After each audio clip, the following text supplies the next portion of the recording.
Vou cumprimentar aqui com a gente mais uma vez no nosso programa a Patrícia Félix, ela que é advogada, psicopedagoga e conselheira tutelar. Patrícia Félix, bom dia. Bom dia, Anderson. Tudo bem? Mais uma vez a gente aqui trazendo o tema da criança e adolescente. Sem dúvida, um tema fundamental, viu, Patrícia? Ainda mais diante dos últimos acontecimentos que nós tivemos aqui no nosso país. Você não está no Brasil nesse momento, você está aí na Itália. Aliás, eu devo desejar até boa tarde, porque aí já é tarde, né, Patrícia? Já é tarde sim, aqui já são 2h40 da tarde. É isso, eu quero agradecer muito por você estar aqui mais uma vez com a gente em meio a essa viagem que você faz, para a gente tratar de um tema tão importante, viu, Patrícia? Você deve estar acompanhando o noticiário no Brasil aqui ao longo desses últimos dias, um tema de fundamental importância que é essa denúncia do youtuber Felca, que tomou conta aí do noticiário e do debate público aqui no nosso país. Esse youtuber, ele publicou um vídeo que expôs de forma chocante, eu diria, como crianças e adolescentes estão vulneráveis nas redes digitais e plataformas, tornando-se alvo fácil de abusadores que se aproveitam da falta de fiscalização e da negligência das empresas de tecnologia para cometer uma série de crimes. Ele, inclusive, denunciou um desses abusadores aí nas redes digitais. O episódio, ele não apenas provocou indignação pública, Patrícia, mas também reacendeu no Congresso Nacional a discussão sobre a chamada adultização infantil, que é um fenômeno que vai além da já gravíssima exposição precoce à sexualidade de crianças e adolescentes, mas envolvendo também pressões estéticas, comportamentais e de consumo, que tratam essas crianças e esses adolescentes como adultos em miniatura, digamos assim. Eu imagino que você, como conselheira tutelar, Patrícia, deva ter se deparado com episódios de todo tipo de abuso que tem as redes como cenário do crime. Eu, os espectadores do Faixa Livre, queríamos ouvir a tua avaliação sobre não só a importância dessa denúncia do Felca para mobilizar os legisladores, a sociedade também, as famílias em torno de concretas na proteção da infância diante dessa situação envolvendo as redes digitais, mas também em que medida esses casos chegam até vocês no Conselho Tutelar, Patrícia? Patrícia, a questão... Está me ouvindo? Agora te ouço, sim, fica à vontade. Está bem? Tá.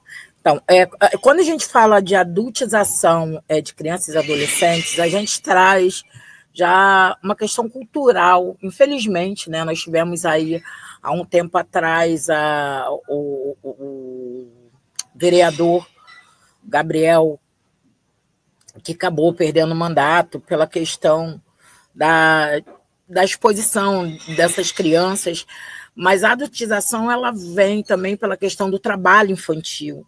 Então, quando o Felca traz essa questão das redes sociais, impressiona, mas enquanto conselheira tutelar, enquanto defensora de direitos humanos e advogada, né, especializada em direito da criança e adolescente, não me causa espanto.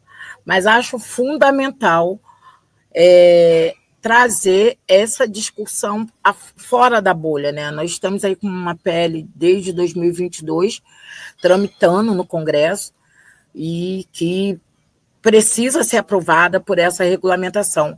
A adultização da criança e adolescente ela vai causar danos psicológicos, né? E também emocionais.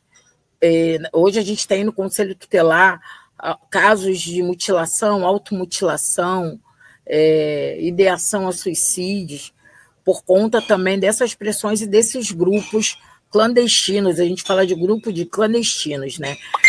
E aí, trazer essa discussão, Anderson, a gente falar do Estatuto da Criança e Adolescente logo no início, no seu artigo 4º, que ele fala que essa proteção é integral, é garantida e que todos são responsáveis. Todos. A família, o Estado e a sociedade. Por isso, quando o Felca traz, causa esse burburinho. E que bom, porque a gente está aí também com essa questão dessa pressão dos Estados Unidos para a questão da liberdade de imprensa, da liberdade das big techs, e a gente vê que isso é danoso para as nossas crianças e adolescentes, principalmente que estão em fase de desenvolvimento. É isso, né, Patrícia? É muito importante a gente fazer essa discussão no nosso país diante de tudo que está colocado. Patrícia, eu queria que você explicasse aqui para os nossos espectadores, por favor, o que exatamente significa esse termo adultização infantil e de que forma ele se manifesta no ambiente digital. Como é que a gente pode diferenciar também o amadurecimento natural da exposição precoce e nociva a conteúdos e interações inadequadas de crianças e adolescentes, Patrícia? Então, a adultização é quando crianças e adolescentes eles assumem comportamentos que são típicos de adultos, muitas vezes incentivados pelas redes sociais. Mesmo quando certas ações elas parecem inocentes, a gente tem que considerar que nem todas as pessoas que acessam esses conteúdos têm as intenções, suas boas intenções, nem todos têm boas intenções. Então, essa adultização nas redes sociais, ela também alimenta uma rede clandestina, uma rede clandestina de pessoas, não só pessoas que promovam essas crianças, esses conteúdos, os responsáveis legais, ou mesmo empresários, que a gente tem uma gama agora, né, de pessoas que ganham com isso, mas essa proteção ela exige atenção por conta disso, porque essa criança, esse adolescente, ela fica exposta ao grupo, a esses grupos, né? E aí, como que a gente pode definir o que é nocivo, o que não é? Normalmente, a sexualização, né? A gente tem uma questão na cultura brasileira, e a gente traz isso, a gente comenta muito isso dentro do Conselho Tutelar, quando a gente atende pais e mães, que é uma questão que as pessoas elas não percebem o quanto que queimar essa etapa, né, de desenvolvimento dessa criança vai ter lá na frente alguns prejuízos, e prejuízos de verdade, traumas, que infelizmente a maioria de nós traz por conta dessa etapa queimada. Quando a gente fala do ambiente físico, do ambiente sem as redes, é uma coisa mais fácil, porque a gente tem uma supervisão natural, né? Nenhum pai, nenhuma mãe deixa um filho de 6 anos ir para uma praça pública sem vigilância nenhuma, né? Sem proteção nenhuma. Nenhum pai, nenhum responsável, ele vai permitir que o filho vá para um outro país sem vigilância. O Estado também não vai permitir. Mas nas redes sociais a gente tem esse alcance maior. Isso favorece coisas bacanas, né, entretenimento. A gente não vai aqui classificar as redes sociais como só nocivas. A gente tem conteúdos bem bacanas, mas para isso a gente precisa dessa regulamentação. A gente precisa estar atento que rede social não é terra de ninguém. E hoje a gente tem muitos problemas no Conselho Tutelar, seja pela exposição da criança e do adolescente, seja por atos infracionais cometidos por principalmente adolescentes nas redes sociais, motivados também por grupos clandestinos de adultos que muitas vezes estão fantasiados, estão disfarçados e têm um linguajar que parece que são crianças, que parece que são adolescentes. Isso aí está claro, só que às vezes a gente percebe que ainda não é uma situação que tanto a sociedade quanto as famílias ela despertou ainda, né? Então, chega, infelizmente, e aí, Anderson, a gente fala do Conselho Tutelar, mas principalmente no sistema de saúde. Então, a gente tem muita criança e muito adolescente chegando no sistema de saúde que são manipulados pela rede social, né? E a gente não pode criminalizar só a família. Uhum. Essa fiscalização, esse controle, ele é compartilhado. Sim. Todos nós temos que estar atento a esses conteúdos, a essa exposição, e também motivar, né? Eu vejo muito isso na escola, no Rio de Janeiro, há pouco tempo, teve uma normativa que proíbe o uso de celulares no ambiente escolar, no horário de aula. E aí, eu fazendo visita às escolas, eu me surpreendi, porque as crianças estavam conversando no pátio.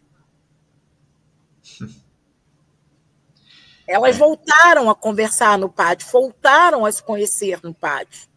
Não. É curioso que isso virou algo anormal, né, Patrícia? O diálogo entre as crianças no pátio, na hora do recreio, enfim, virou algo incomum diante dessa situação envolvendo as telas, os celulares, todo mundo ali nos celulares, enfim. Patrícia, você falou ainda há pouco a respeito das responsabilidades diante desse avanço das redes, enfim. Muitos casos de abuso e de assédio começam justamente com contato em plataformas que falham nesse monitoramento, isso já passou, inclusive, aqui pelo nosso papo. Justamente em busca de engajamento, na monetização desses conteúdos criminosos, as plataformas não fiscalizam, de fato, como deveria ser feito esses conteúdos. Como é que você avalia a responsabilidade jurídica e moral das empresas de tecnologia, das plataformas, nesse cenário? Elas têm que ser responsabilizadas, né? Hoje, com o advento da internet, a gente não vai voltar atrás. Não tem como a gente retroceder ao mundo analógico. É fato, é real.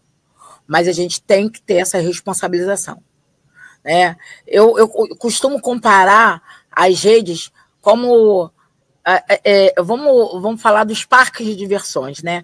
Se acontece qualquer acidente com aquela criança, um brinquedo é mal ajustado, eu estou falando uma linguagem bem simples, né? Aquele dono daquele parque, aquele administrador ali, ele vai responder, inclusive ele pode responder criminalmente se algo vier a acontecer de trágico, né? Ou de mais trágico que possa vir. Então, eu comparo muito isso. E aí... essa responsabilização, ela tem que ser efetiva. Não é, Anderson, não é possível que não tenha controle e nem instrumento para controlar esses conteúdos, esses grupos. A gente sabe que tem como controlar, mas a monetização, o engajamento, ele vem acima. E crianças e adolescentes, eles são atrativos. Eles são atrativos principalmente quando tem grupos que são negligenciadores, né? E é bom a gente falar isso, porque esse diálogo, eu estou aqui na Europa agora, eu estou de férias no Conselho Tutelar, mas eu também estou trabalhando, eu atuo também com algumas organizações, uma discussão que está no mundo todo, está posta. E essa regulamentação tem que haver, inclusive também com as campanhas didáticas oficiais. A gente não pode restringir que uma população como o Brasil, uma população plural, onde que nós temos pessoas de fato, famílias muito precarizadas de informação, que essas famílias também sejam criminalizadas. Então, quando eu trago, a gente já conversou sobre isso, até quando a questão do Conselho Tutelar, quando a gente traz essa responsabilização, quando a gente traz essa temática, a gente fala de todos, inclusive esses responsáveis por essas redes sociais, essas grandes empresas. É inadmissível você ver crianças fazendo propagandas de apostas. É isso. É inadmissível, como você trouxe muito bem aqui para a gente. Agora, Patrícia, o Estatuto da Criança e do Adolescente, o ECA, ele já prevê mecanismos de proteção nesses casos. O que é que falta na legislação atual, na tua avaliação, para a gente enfrentar esse tema da adultização infantil e garantir uma maior segurança nas redes digitais, evitar que esses crimes sejam cometidos dessa forma? Então, quando a gente vai... Eu estou dentro de um equipamento aparelhado, né? Nós, enquanto conselheiros tutelares, nós estamos hoje subalternizados, né? Isso é uma política intencional, de desqualificar esse agente que com muito custo conseguiu, né, entrar dentro dessa legislação. Mas a primeira coisa que a gente tem que fazer, sabe, Anderson, acho que é não instrumentalizar, mas investir nesses profissionais, no professor, nos conselheiros tutelares, nos conselhos tutelares. Hoje, no Rio de Janeiro, para você ter uma ideia, nós temos 19 conselhos onde deveríamos ter 67. Então, a averiguação desses comunicados, que o Conselho Tutelar ele não recebe denúncia, ele recebe comunicado de violação. A gente está mais próximo desses comunicados de violação, na orientação de familiares, porque quando a família chega no Conselho Tutelar, ela chega muitas vezes não só descrente, mas com uma visão totalmente distorcida do órgão que está ali para auxiliar. Então, a primeira situação que eu vejo para a resolução é fortalecer essas organizações, escola, conselhos tutelares, trazer à tona esse debate para as comunidades, a comunidade além da escola, além da saúde, além das emergências. Eu acho que esse é o primeiro ponto. Que a gente não pode falar que a gente vai fazer uma lei amanhã que vá dar atribuição para A, B e X, e A, B e X continuam precarizados. Então, a gente tem que falar do fortalecimento dessas instituições. Ponto. O Estatuto da Criança e do Adolescente, ele é um estatuto, apesar de 1990, ele traz inovações.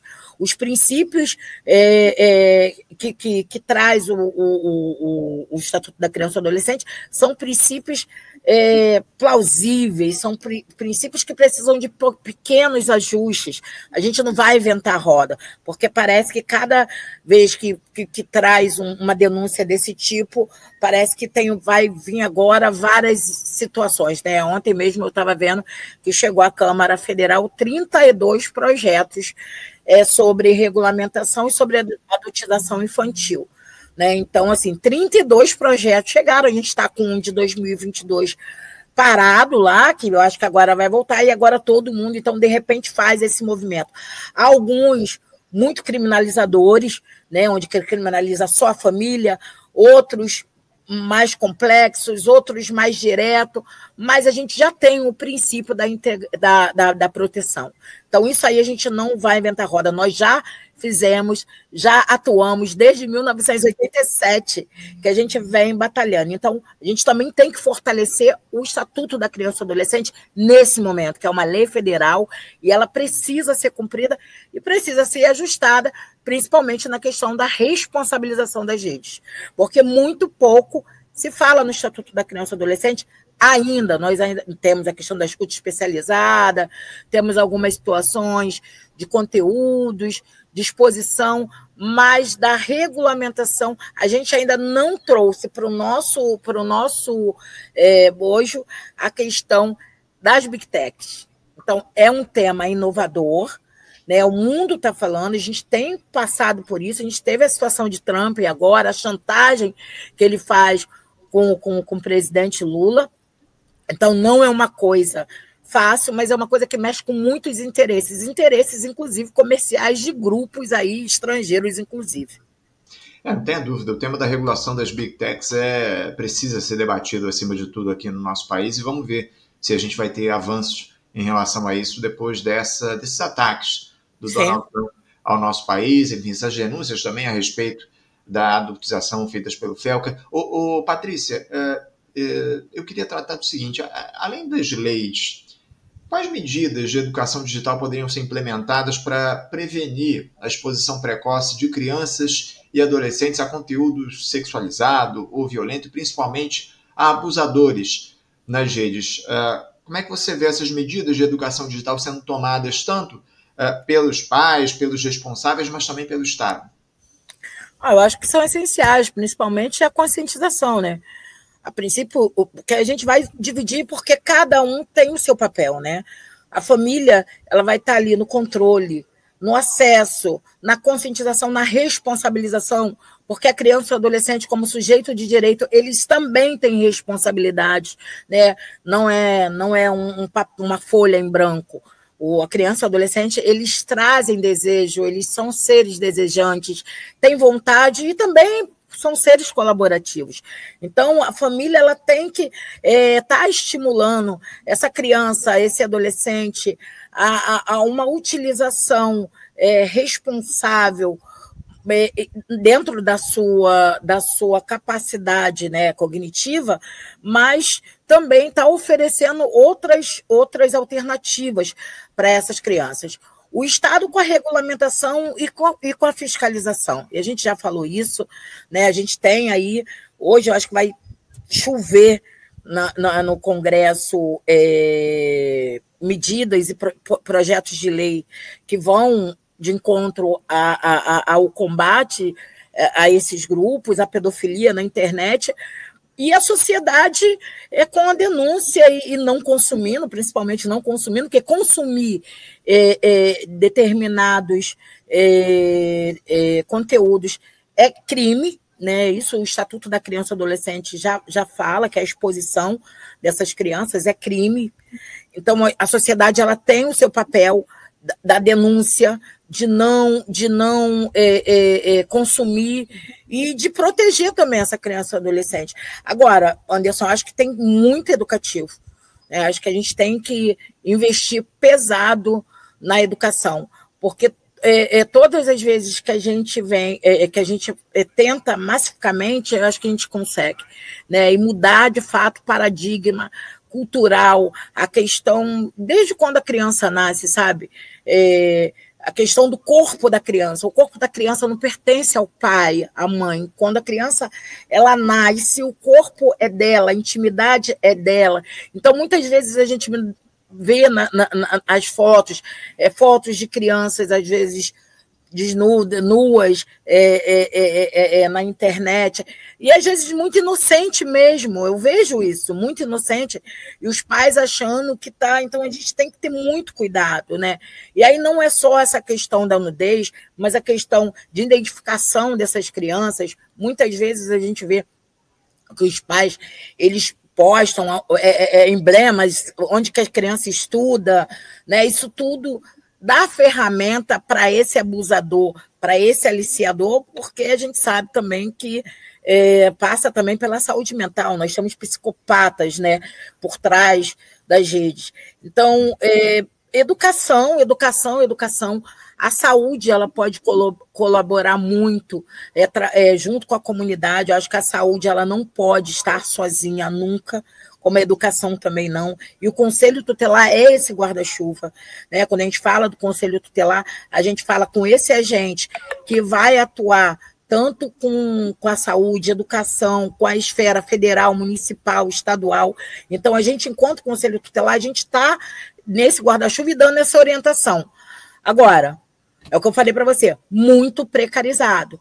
Quando a gente tem instituições precarizadas, você pode fazer a melhor lei do mundo, mas efetivamente ela vai ter que ter meios de fluir na praticidade e principalmente na proteção. E essa dificuldade eu vejo com muita preocupação. Entendo.